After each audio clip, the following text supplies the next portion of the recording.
PSC seminar থেকে বারবার বলা হতো 45তম বিসিএস থেকে কেউ খালি হতে ফিরবে না, এরকম আচরণ করছে। 43তম বিসিএস, 44তম বিসিএস, 45তম, 46তম বিসিএসে তাদের আচরণ পুরোপুরি বৈষম্যমূলক।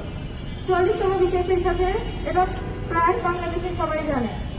তাদেরকে দুইবার ভাইবা নিয়ে 3বার সম্পূর্ণ ফলাফল দিয়ে এবং সবশেষে 4,000-4,000-এর অধিক নাম কেনার পর দেওয়ার পরেও আমাদের পিএসসি সেমিনার থেকে বারবার বলা হতো 45তম বিসিএস থেকে কেউ খালি হতে ফিরবে না।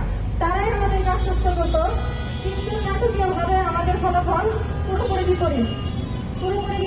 আমাদের উপরন্তু নন কেনার পর থেকে সম্পূর্ণ ভরপুর এই নন কেনার পর থেকে 457 টাকা প্রত্যাহার করা হয়। আমরা আমাদের ন্যায্য দাবি, আমাদের ন্যায় বিচার প্রতিষ্ঠার জন্য আহ্বান জানাচ্ছি।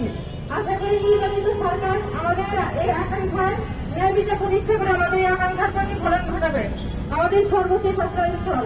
অন্যথায় পিএসসি চেয়ারম্যান স্যার আমরা পদত্যাগ করছি যদি ন্যায় বিচার প্রতিষ্ঠা করতে না পারে। ধন্যবাদ।